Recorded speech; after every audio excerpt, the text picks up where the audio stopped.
ഹരി ഓം. ഓം നമോ ഭഗവതേ വാസുദേവായ. സ്തുതി. രണ്ടാമത്തെ സ്തുതി ഭീഷ്മസ്തുതി.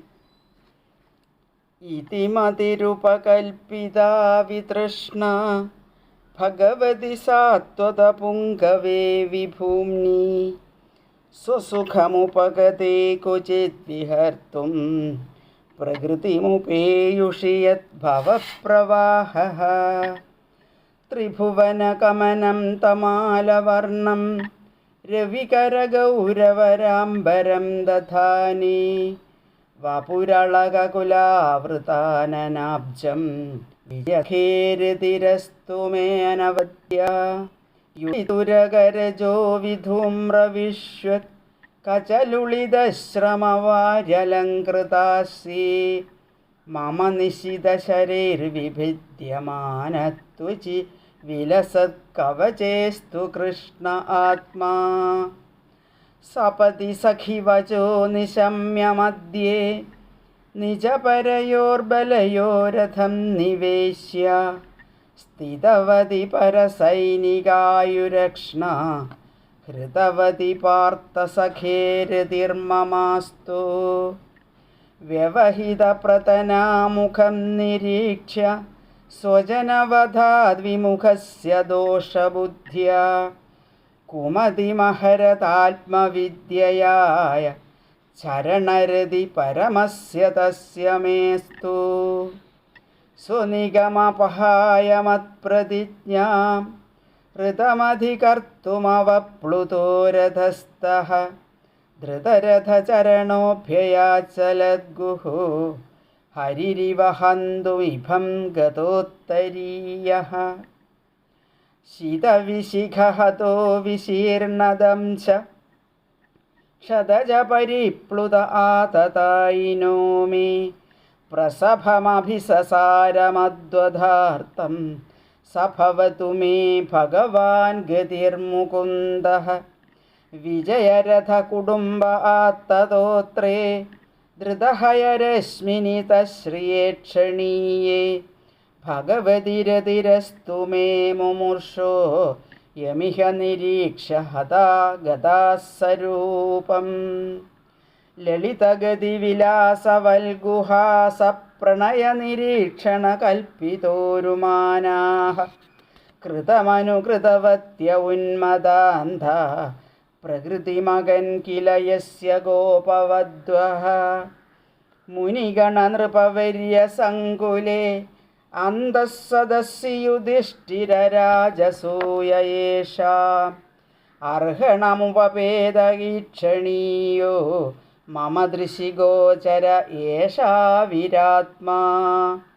തമിമമഹമജം ശരീരഭാജാം ഹൃദി ഹൃദി ധിഷ്ഠിതമാത്മകൽപ്പിതാനാം പ്രതിദൃശമിവ നൈകതാർക്കമേകം സമതിഗതോസ്മി വിധൂതഭേദമോഹഃ. അടുത്ത നമുക്ക് അർത്ഥം നോക്കാം. ഭഗവാൻ പാണ്ഡവർക്ക് വേണ്ടി ചെയ്ത ഉപകാരങ്ങളെല്ലാം സ്മരിച്ചുകൊണ്ട് കുന്തി സ്തുതിച്ചു. ഭഗവാൻ കുന്തിയെ അനുഗ്രഹിച്ച് വീണ്ടും യാത്ര ആരംഭിക്കുമ്പോൾ ധർമ്മജൻ വന്നു തടഞ്ഞു. അനേകം ബന്ധുക്കളെ വധിച്ച് മഹാപാപിയായ ഞാൻ എൻ്റെ പാപം എങ്ങനെ പോക്കുമെന്ന് പറഞ്ഞ് ദുഃഖിച്ചു. ധർമ്മജൻ്റെ ദുഃഖം തീർക്കാനായി ശ്രീകൃഷ്ണൻ പാണ്ഡവരെ ഭീഷ്മർ ശരശയനത്തിൽ കിടക്കുന്ന സ്ഥലത്തേക്ക് നയിച്ചു. ഭീഷ്മരെ അനുഗ്രഹിക്കാൻ വേണ്ടിയാണ് യുധിഷ്ഠിരന് ഉപദേശം കൊടുപ്പിക്കുക എന്നത് ഒരു നിമിത്തം മാത്രം. ഭീഷ്മരെ കൃഷ്ണൻ ഉൾപ്പെടെ എല്ലാവരും നമിച്ചു. യൗവനാരംഭത്തിൽ തന്നെ അർത്ഥകാമങ്ങൾ സസന്തോഷം പരിത്യജിച്ച ത്യാഗിവര്യനാണ് ഭീഷ്മർ. അദ്ദേഹം ശരശയ്യയിൽ കിടക്കുമ്പോഴും സന്തുഷ്ടൻ. അധികാരം കൈക്കലാക്കിയിട്ടും യുധിഷ്ഠിരന് സന്തോഷമില്ല. മനഃശാന്തിയില്ലാത്ത ഭാരത ചക്രവർത്തി മനഃശാന്തിക്കു വേണ്ടി ശരശയ്യാവലംബിയെ സമീപിക്കുന്നു. പാണ്ഡവരെ കണ്ട് പ്രേമബാഷ്പത്താൽ നിറഞ്ഞ കണ്ണുകൾ കൊണ്ടൊന്ന് നോക്കി ഇങ്ങനെ പറഞ്ഞു: ഹരിയും വിപ്രന്മാരും ധർമ്മവും ആലംബമായി കഴിയുന്ന പാണ്ഡുനന്ദനന്മാരെ, നിങ്ങൾ ദുഃഖിച്ച് കഴിയേണ്ടവരല്ലല്ലോ. എന്നാൽ നിങ്ങൾ ദുഃഖിക്കുന്നു. ഇത് അന്യായമല്ലേ? ഇപ്പോൾ കഷ്ടതയെല്ലാം മാറിയെന്ന് സമാധാനിക്കുക. ഇതെല്ലാം ദൈവനിശ്ചയമാണെന്ന് കണക്കാക്കി അതിനെ അനുസരിക്കുവാൻ തീർച്ചയാക്കി യുധിഷ്ഠിര, ജനങ്ങളെ നല്ലവണ്ണം പരിപാലിക്കുക. പിന്നെ കൃഷ്ണനെ നോക്കി പറഞ്ഞു, ഇവനാണ് ആദ്യനായ ഈശ്വരൻ, നാരായണൻ. ലോകം മുഴുവൻ സ്വന്തം മായയാൽ മോഹിപ്പിച്ച് സ്വന്തം സ്വരൂപം മറച്ച് മനുഷ്യനെന്ന മട്ടിൽ യാദവരുടെ ഇടക്ക് കഴിയുന്നു. ശിവനും നാരദനും കപിലനും മാത്രമാണ് ഇവൻ്റെ ഗുഹ്യമായ മാഹാത്മ്യം അറിയുന്നത്. പാർത്ഥ, നീ ഇവനെ മാതുലപുത്രനെന്നും സുഹൃത്തെന്നും നനച്ച് തേർതെളിക്കാനും മന്ത്രിയായിട്ടും ദൂതിനും നിയോഗിക്കുന്നു.